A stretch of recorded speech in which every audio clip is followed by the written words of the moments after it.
Okay, so these two glazes, these two glazes, and these two glazes are all the same glaze, but they're in different kilns, which is why they look so different. So that's a really helpful thing for test tiles. If you're going for a certain color and you want to play around with how different glazes act in different atmospheres of kilns, the test tiles are really helpful rather than committing to it. Like if you have a piece like this and you're like, oh, I want to make this color, what kiln should I put it in? Or if like there's a different color you're trying to get and you want to test it, the test tiles are really helpful for that situation where it's like, okay, I can test, you know, the Story and the Crocus in the electric kiln because the tiles in the back only have it in the gas kiln. So that's why test tiles are helpful. This dark brown glaze right here is the Crocus in the gas kiln. It's a very rich dark brown. This ambery yellow color is the exact same glaze, but in the electric kiln. So, I am dead serious. Completely different colors. You get so much richer in the gas and far lighter, almost more of an ambery color in the electric kiln. So it can just change quite a bit. That's why it's important to test things if you are interested in how stuff looks in the electric kiln versus the gas kiln. That can be, it can just change your glazes quite a bit and you get far different results. One thing you might also notice is when you're looking at these tiles, this one, they're a lot more gray in color on the clay, but these two are a bit more yellow in color in the clay. So you can get quite different results of clay bodies as well, depending on where they are in the kiln. This down here at the bottom, this clay, so don't look at this very center, look at just this foot ring. This foot ring is the same clay as this. You can see this one's a lot brighter. This one's a little bit softer, more of a soft, darker tone. So that can really change your colors as well.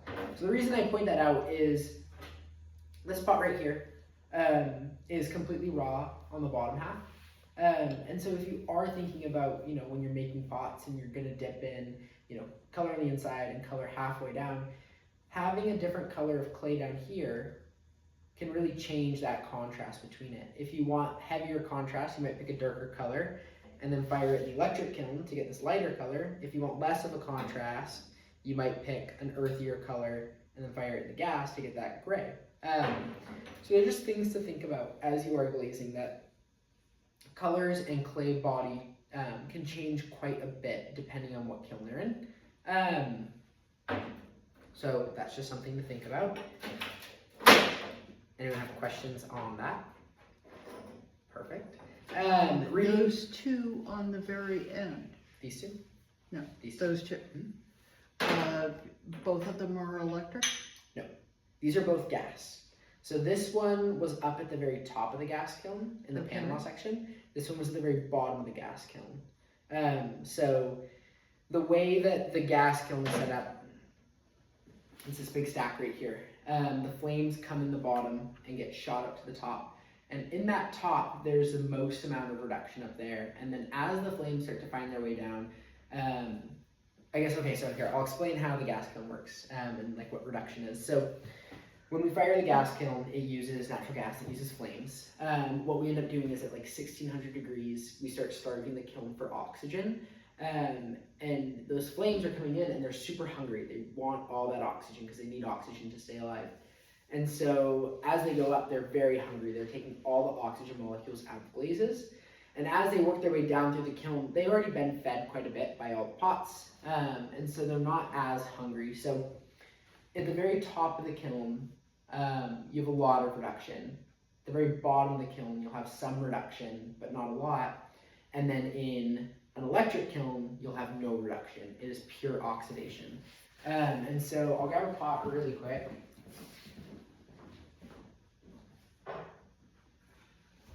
When you say that you like start starving the kiln with oxygen, what like? There's a damper in the back that just controls how much airflow comes into the kiln, and so I just push it way far in. And then there's less oxygen getting fed into the kiln. And if I'm like, ooh, this is too much reduction, then I can tweak it so I get like just right in that sweet spot of enough to make the colors go, but not so much that everything just gets like really, really dark and black because it gets too too much reduction. So we all know this glaze is Panama red, beautiful color. This pot was halfway down in the electric, and so on this side, it went kind of this blue, tealy, green color. And so that can happen because as the pots get further, or as the flames get further down, the flames aren't as hungry, so it's not completely engulfing this pot. It's only kind of brushing against one side. It's taking a little bit of oxygen out and making this go red. If this was up at the very top of the kiln, it would be all red all around. This was the bottom of the kiln, so it's got some blue, some red. If this was in the electric kiln, it would be completely blue all the way around. What is it name? The name of the glaze? This is Panama red. So That one. it's this color right here. Oh. But because of where it was, it got half and half because it was Beautiful. further down. It is, and so that's something that you can play around with. If you're like, I really like this color, Yeah. rather than putting the Panama red in the Panama red section, you could put your pot on the wooden shelves, and then you could write a little note and say, I want some red, and I also want some blue, and then I'll kind of put it in a place where I know it'll get a litlittle red, but not all the way red.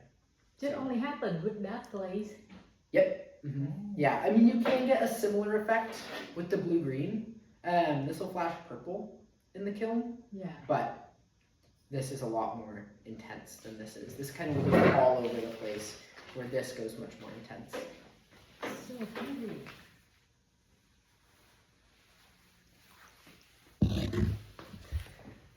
All right, yeah. Okay, you've got 2 tiles there that are from the gas that are very gray. These two. Yeah. And in comparison to those 2 that are sitting upright, So I'd say that's pretty similar. Those 3. But this one is a little bit lighter because it was Yeah. further down yeah, in the kiln. because I would have said that the second one in was definitely electric. This? Yeah, No, sorry, definitely gas. Yes. But I would have been confused about the lighter one then. This one or this one? The lighter of the 2 would be that one. Yeah, and so you can see it's a little bit, like this is quite a bit lighter than that. Yes. But it's not In quite that as one, it's dark. got a kind of a honey color. Mhm. So you can kind of see it changes, so really You've light, got more yellow. yeah, a little lighter, or really light, a little lighter, and then pretty dark. And so this would be electric kiln, very top of the gas kiln, and then bottom of the gas kiln. So you're getting different Okay. amounts of reduction in all 3 of them, which will Mhm. change the glazes so much. So for most of the pots that I fire, I just do wherever they fit. You know, I mean, obviously the Panama section, I put it up at the top. But if you guys request stuff, you guys will get your requests. And so that's why it's important to test with the test files. So if you're like, I want this with another color, I wonder how that's gonna look. Let's try it on the test file. And then we'll put one of them at the very bottom shelf, one of them on the halfway shelf, and then one of them at the very top shelf. And so you can test it out, and you can write down the bottoms. So if I were to test a glaze with test tiles, say I want to do Panama red and crocus in the reduction kiln, I would do something. I just take a little bit of black underglaze, and I would write PR for Panama red.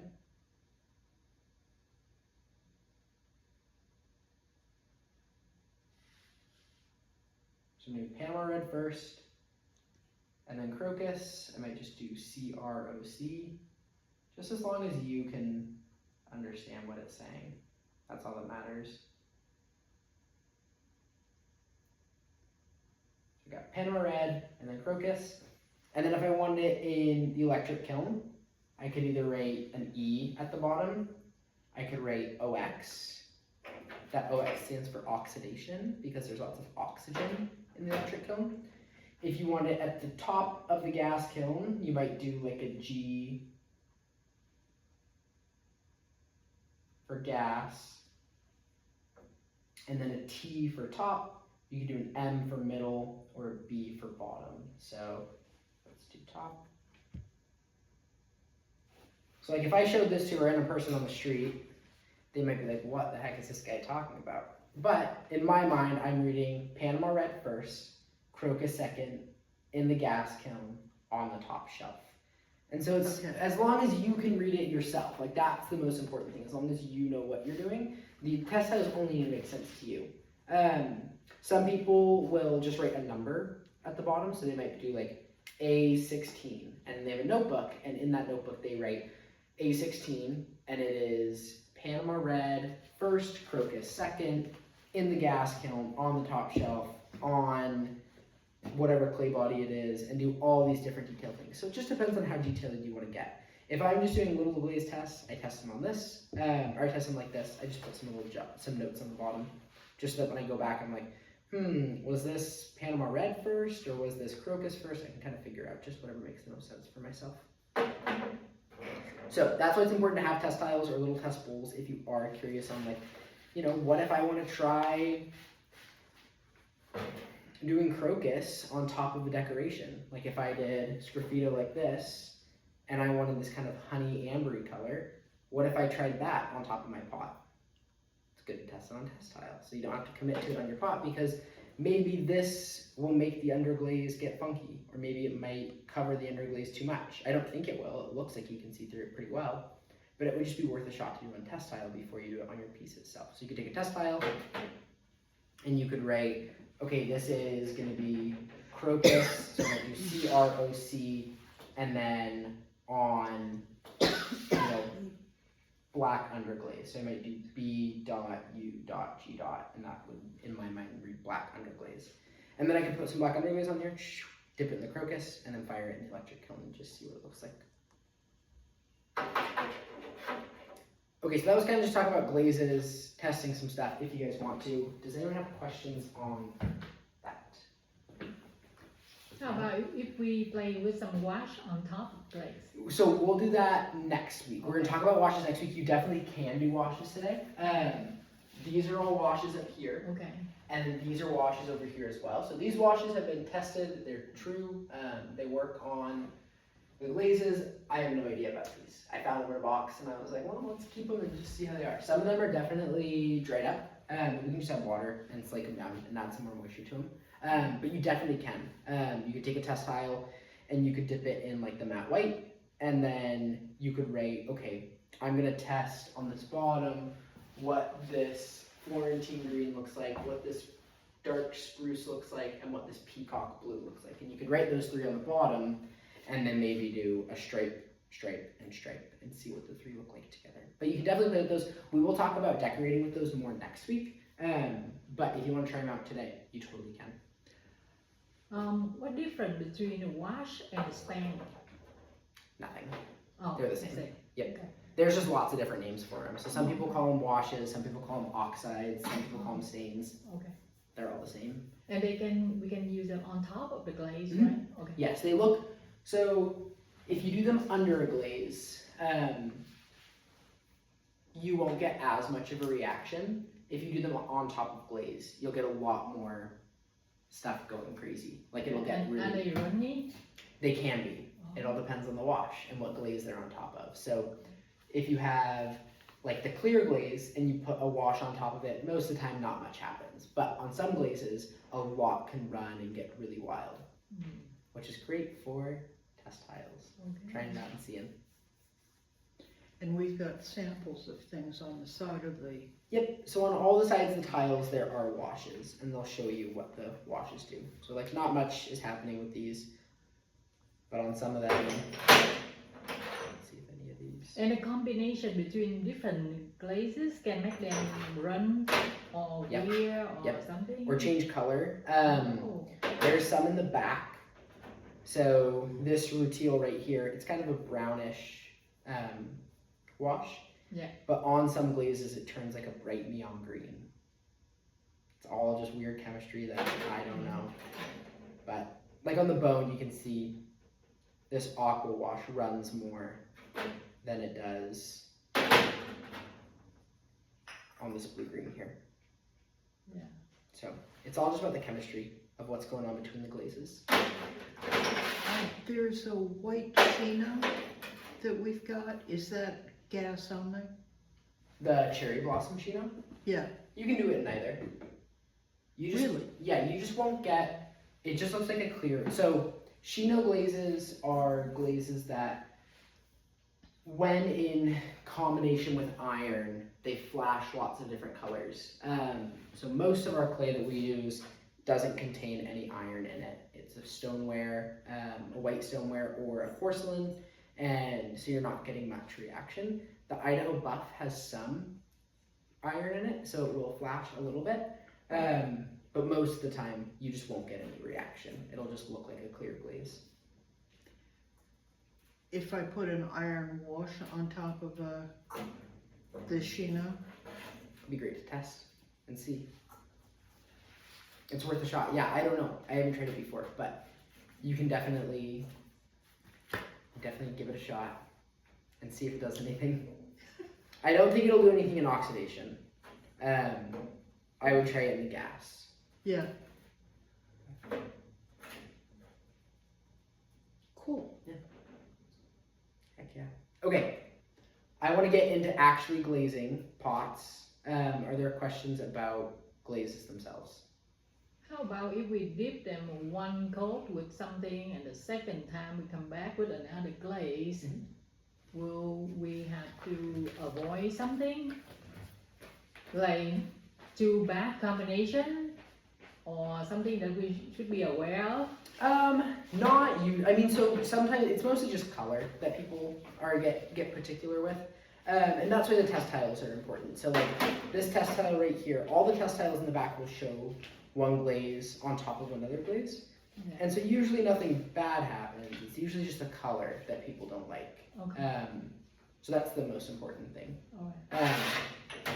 Okay, I want to show actually dipping some pots. So I'm going to show you guys first how to mix up the glaze, get it ready, and then I want to show you how to dip and how to clean the pots after we dip them, so that we're not getting tong marks or drips. And then I want to show you how to do color in one and then another color on the outside. So I've got this glaze right here. What I want to do first is take a wooden paddle right here, and I want to stir up any of the chunks from the bottom. Glazes will do something called hard panning, which is where all the chunks sit at the bottom. And so if you don't get those chunks scraped up, all that thick stuff is going to stay at the bottom, and then you're not going to get an even coat of the glaze. So you really want to scrape the bottom, try and get all those chunks coming off. And then once you don't feel any more chunks on the bottom, then you can go in and stir it. So try and get all of those chunks off your spoon. So either square them off, or if they're not coming off, you can use the whisk and scrape them off. And then once you stir with the whisk, it'll all get in there. And then How long does it take for a glaze to hard pan again? it all depends on the glaze. So different glazes will settle faster. I would say if you're leaving glazes for more than a couple minutes, it's safe to stir them. Okay. So then I stir like crazy.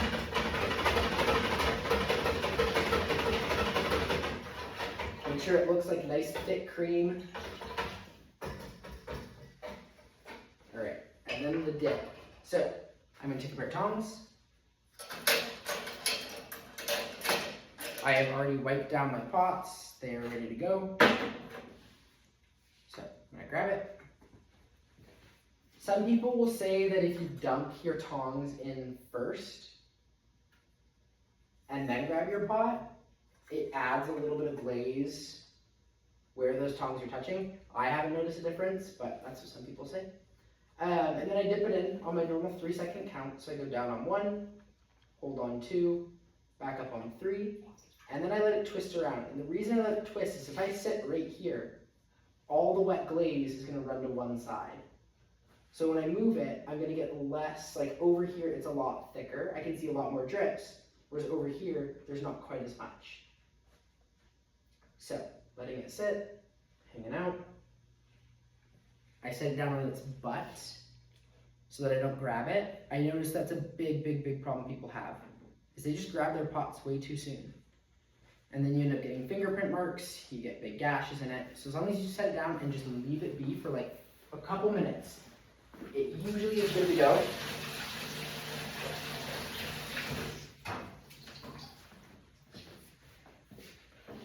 Alright. So, once it doesn't look wet anymore, so there's a little bit of moisture still hanging out in the middle, I'm just going to try to not touch that zone. The way that I get rid of my tong marks is I use a metal scraper like this. And what I'm going to do is I'm going to slowly just kind of shave those bits down. Because they're raised up, I'm going to try and scrape them flush with the surface of the glaze below. And I want to just go really slow. It's a huge pain in the butt if I go too far. So I got a big drip right there. I'm just going to scrape that nice and slow. And try and get it to be flush with the surface of the glaze next to it. And that'll just give me a really clean finish. And I won't see any drips. So the way that I glaze, I will do all of my dips and not clean anything up. I do all the dips and then let them hang out for like a day. Then once the pots are really dry, then I go in and I sit and I shave every single piece. And usually it takes me a couple minutes per piece to shave.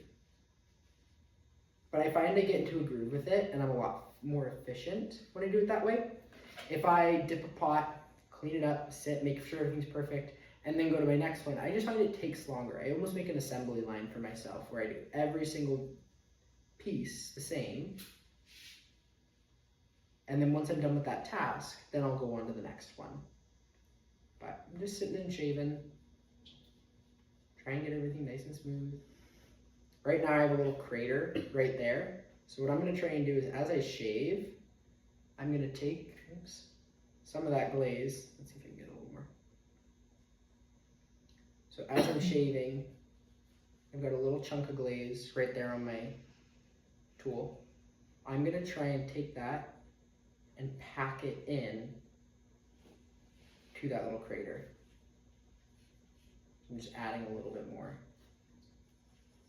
And then it becomes flush with the surface. So I'm like packing more in. It's almost like a pothole. If I have a pothole there, scrape it, get some more in there, then patch up that pothole. So more little bumps on the inside. I'm just gonna try and find a good angle with my tool. Sometimes you just don't get a good angle with your tool, and you gotta switch tools. I might try a needle tool now, and I'm just gonna go in and I scrape that down.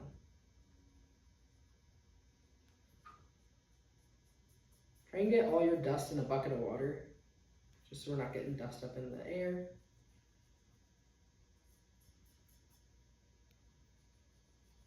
So because this angle was too hard to get with a metal rib tool, I'm using just a needle tool.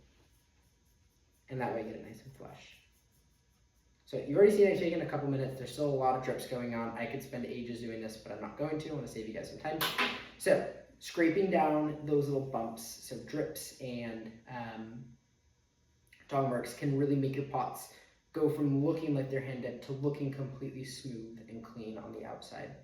Little bubbles like this aren't a huge deal. Some people like to get rid of them. You don't have to get rid of them. I like to get rid of them, and what I do is I just take a finger and just go right over them like that. I don't think it changes anything. I think it just gives me peace of mind. It's like, oh, I don't have any bubbles on there. I should be okay. Yeah, pot.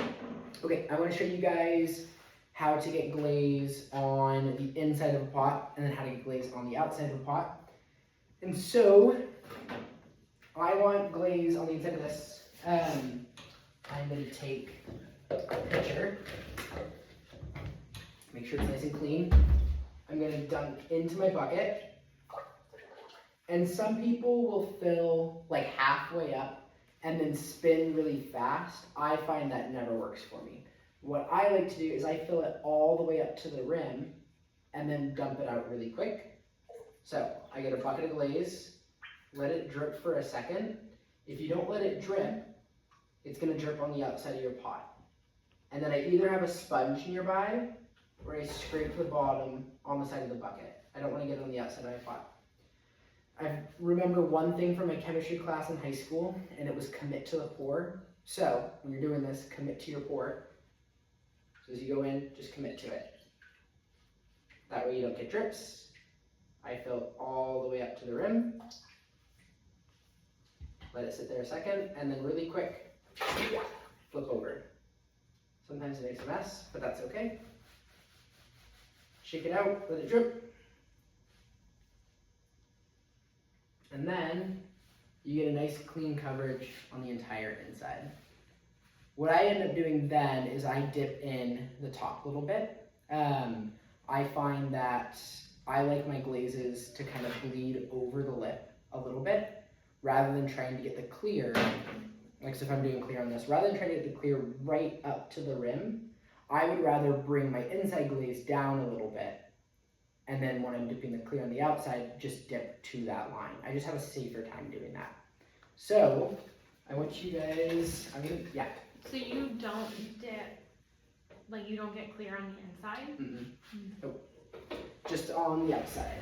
Okay, so I want you guys to come over here and look at this.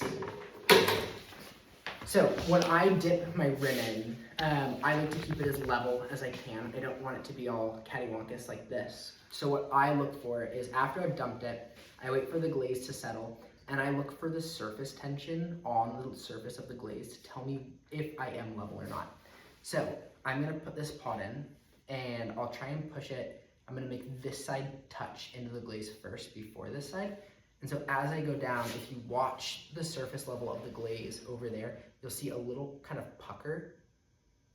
Can you guys see that on the rim? Yeah. Kind of? Yeah? So as of now, I can see the pucker on that side, but I don't see the pucker on this side. So I'm gonna adjust my pot until I see that little pucker all the way around.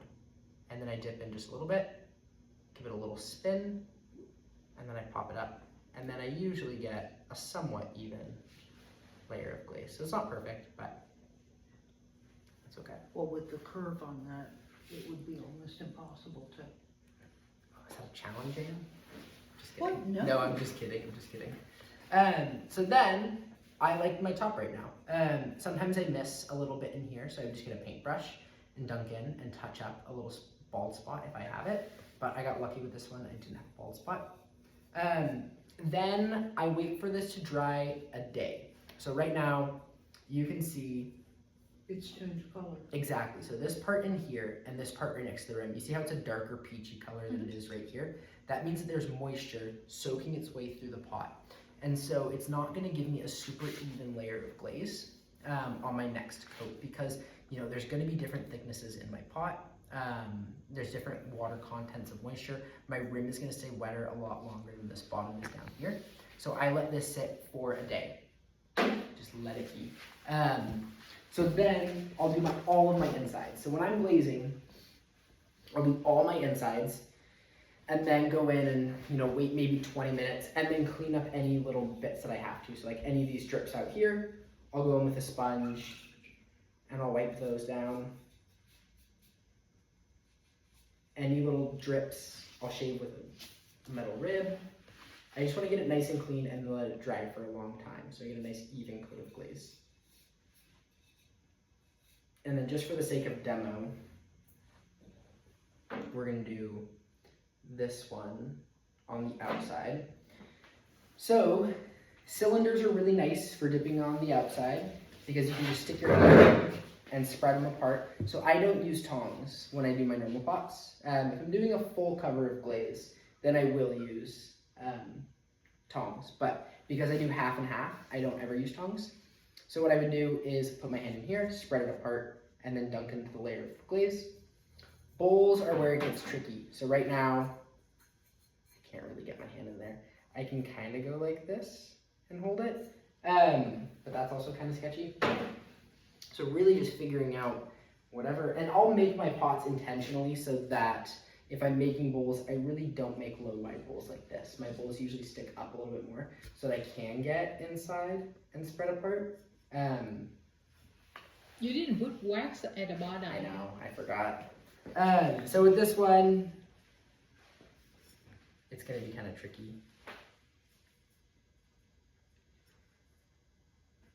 Okay, so what I would do is dip it like this. If I ran into the situation, what I would do instead is use that same surface tension idea and say, okay, if I dip it in like this, I'm gonna get a weird angle in here. But if I dip this in completely level, there's gonna be air trapped inside of this pot, and it should give me a relatively clean line on this inside. So what I'll do is I'll put my pot in, and if you guys wanna come watch for the surface tension, you'll kind of see it pucker. So right towards my hand over here, it puckered first. So just spun it so the whole thing puckered. Then just try and keep it really level as you dip in. Dip it right to the foot. And come out. Let it drip for a second. And then when you look inside, it's Okay. a relatively clean line. Yeah. So because that air gets trapped in there. But sometimes if you go in unlevel like this, Yeah. it's gonna not be level, or it's not gonna be, Mhm. you know, consistent in there. Also, if you go in too fast and move just a little bit, you'll see a bubble come out, and then you get a big pop in there, which can be kind of fun, but if that's not what you're going for, it can be frustrating. So, I could just leave it like this, and then I'd have the clear on the outside, and then my color on the inside. But I intentionally make my pots so that it is easy to either get my hand in like this, or do two hands on both sides and push apart, and then push in. So like this one here, I can hold it like this, and then just dip it into a clear. Okay, if you were like me and you forgot to sponge the wax the bottom, you can always just take a sponge and do it that way. You just take a damp sponge and wipe this down. You'll start to get to rock clay, and you shoot that all the way on the bottom, and then at least 1/8 of an inch up. The only reason I have people wax is because every time I load the kiln, there's probably at least 5 pots that don't have their bottoms wiped off. So if they're waxed, it takes me maybe 30 seconds to clean the bottoms. If they aren't waxed, it takes me a couple minutes to clean the bottoms. And so if I have 5 pots and I have to clean off all of those bottoms and they aren't waxed, it just takes me a lot longer. So that's the only reason. Some people don't like wax, some people do like wax. I do wax on the bottoms of my pots when I'm normally doing them. Some people don't. But for the reason that I have you guys do it, it's really just to save me a huge headache of like having to clean off a bunch of people's pots. And then that way some stuff doesn't suck to the kiln either. And Okay. everybody wants to do a kiln job. No, it's no fun. I feel like I've experienced that sometimes some of the clays, when they start to dry, they get really flaky on the pots, and others are less flaky, and so Yes. some of them are easier to just like end up knocking. Yes, A and so chunk usually if they start to like kind of fracture and get flaky like that, it usually means the glaze is too thick. And so I'm kind of hoping that this happens on this one so that I can show you, but I don't know if it will. Yeah, usually if you have glaze layers that are separating from each other that are chipping off really easily, it usually means that the glaze is either too thick or one layer wasn't dry enough before the next layer went on. And so that happens a lot on chaos glaze days because it's like, all right, I've got 30 pots to glaze and I've got an hour and a half to do them. So if you can give yourself more time, like you can see this one, you know, we did the inside. If I wait for a day and then dip it in, all the moisture is going to be gone from this and it'll soak up the glaze so much easier. It's usually just that happens when stuff doesn't have enough time to dry in coats. Okay. So, cool. Yeah. My last thing I want to talk about is when you are dipping under glaze or dipping clear over an under glaze. So, I don't like fogginess on my pots. And what I mean by foggy is lots of little tiny bubbles in my clear glaze that makes it look kind of milky or opaque. And so I was trying a lot of different things to prevent that. And what I have found to work best is sponging down my pots with water before I dip it in a clear glaze. So I'm gonna wipe right here with my sponge and you're gonna see how fast the water soaks in. So when I wipe it, that water soaks in super fast. So you see it's like, boom, it goes right away. The more I wipe, and the more I wipe, the slower that moisture is going to soak in. So you see how it's taking a little longer? It's just slowly soaking in. I will wipe and wipe and wipe until it takes like 1 second to 2 seconds to soak in. So I wipe, wipe, wipe, and there it goes. It's going in way slower than it had before. And so what I'm doing is I'm intentionally clogging these pores with water so it's not able to soak up as much moisture. So like right there, see how long it takes for that puddle to soak in? That's what I want. So I will try and do that over the entire pot, and I'll just sit and wipe, wipe, wipe. And like right here, when I wipe, really fast. It goes in quick. But if I go back to here and I wipe, it takes so much longer. So I wait to get to that long period so that those pores are clogged. They're not very hungry for glaze, so that when I do dip it in, I'm getting a far thinner coat.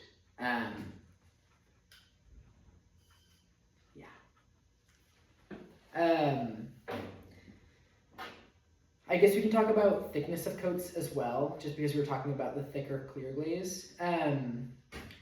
If you do thicker coats or you do multiple coats, you're going to be able to get glazes to run more.